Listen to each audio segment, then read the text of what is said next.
if you have hip impingement and you're also getting some pain on the outside of the hip, this is probably why.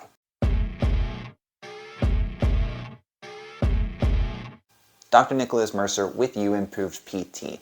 So, if you know anything about me, long history of hip impingement that I have successfully recovered from, but I hear a lot from my patients and from people who I know have had hip impingement that every once in a while they'll get some irritation on the side of their hip right through here, right?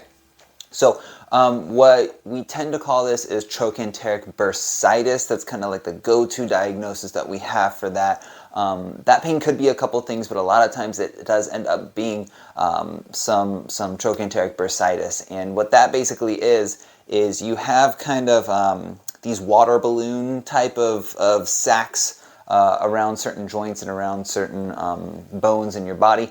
And what they do is they reduce friction on that part of your body, on those tissues. And what will happen is if there is too much pressure on that bursa, or there is some dysfunction in that movement, we will get too much friction and pressure into that bursa. It will become inflamed and it will become incredibly painful. So the real question is, why are we getting Trochanteric Bursitis, pain on the outside of the hip, when we thought our problem was hip impingement inside the hip with this, the hip deformity, the femur maybe not look perfect, and that's normally the pain that you're getting, but now you're getting some pain on the side of your hip. So the reasoning here is when you have hip impingement, you also tend to have dysfunctional hip abductors. So those muscles are, if you're having that pain right through here, those muscles are a little higher up, right through here, right? And what those muscles do, they abduct the hip, which is coming out this way, okay? So we know that people who tend to have hip impingement also have these dysfunctional hip abductors, whether that means they're in spasm, they're weak, they're just not working like muscles should.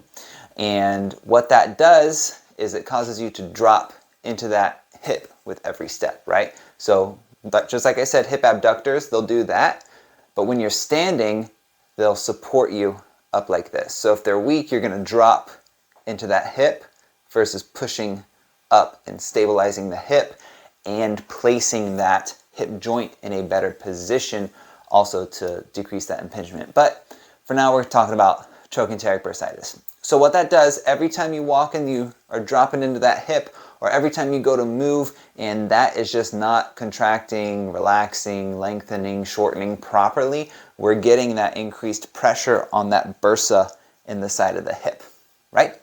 So we're getting irritation, that increased pressure, we're getting inflammation in that bursa. It's causing a lot of pain. Bursitis, really, it's a lot of pain. It's a very, very painful condition. It may make you forget that you have hip impingement because it is so painful. But that is kind of how hip impingement and Trochanteric Bursitis are linked. Very common to have this issue. So what you're probably thinking is, great, what can I do to make that feel better? Well, first thing we need to do is alleviate some of the irritation in the side of the hip, right? So ice is a good way to decrease inflammation. However, we want to make sure that we're putting the ice right over the pain, kind of that bony part on the side of your leg here. And what we don't want is putting ice on the big bellies of the muscles, because that's going to cause them to kind of clench up and tighten a little bit and keep you from getting those muscles active the right way. So just some ice, calm down that inflammation, and then we need to improve your movement, improve that hip movement. And the cool thing is this should help kind of decrease the amount of pinching in the hip that you get at the same time that you're taking some of the pressure off of the side of the hip here, right? So there's a lot of things you can do. Kind of the main things I would say to do are to first take a lacrosse ball. So I've got one right here, and you can start putting it up against the wall, and we are actually going to roll on those hip abductors, right? So just on the side of the hip. Again, we're not rolling over where your bursitis is. We're rolling up higher into the hip and trying to get those muscles, if they are restricted or in spasm, we're trying to let them relax and lengthen and restore their ability to work like muscles, okay? So you just lean into the wall and you'll feel some sore spots. You just push into those, try to get that relaxed, okay? And once we're done with that, we want to make sure that we can actually get those same muscles contracting and relaxing, okay? And with any of these techniques, if it is increasing either your hip impingement pain or your bursitis pain, you may want to just stick to the lacrosse ball instead of doing the exercises. You may not be ready to train those muscles.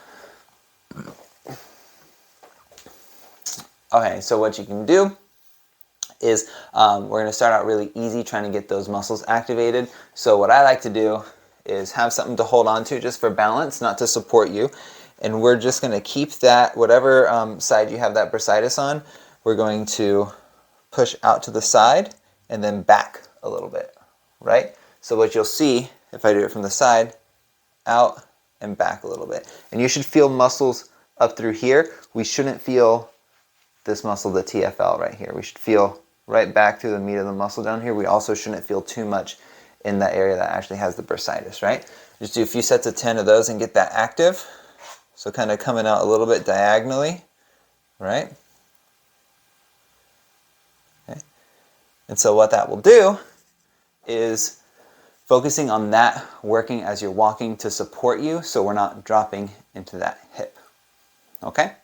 The last thing I would say you should do is start to practice supporting yourself on that leg. So what that basically looks like is if I'm using the wall just for balance, I'm going to hike up that left side and push my straight right leg into the ground until you feel those same muscles back here, and then drop, and then keep doing that, right? Pushing that leg through, dropping, okay? So really feeling that ground leg through here, okay? So what that will do, it will increase the control you have over your hip and make sure that we're not putting so much pressure into that bursa on the side here. It will support the hip, make the hip move properly, and from there we can move more without pain. So this is just one kind of complication of having hip impingement is sometimes you get that pain in the side of your hip, that trochanteric bursitis, secondary to the hip impingement. Now, this isn't going to fix your hip impingement. It should give you a little bit of relief from the bursitis symptoms. But if you'd like more information on how to improve your hip impingement symptoms, please go to youimprovept.com and contact us, send us an email. We would love to figure out how we could help you because this is a passion of mine. I love helping people with getting their hips back to what they feel is normal and getting them back to their active life. So go to youimprovept.com. From there, contact us, phone call, email, whatever you prefer. We would love to get in touch with you and talk to you about how we can finally get you back to normal, okay? So get ready to improve your pain, improve your movement, and improve your life.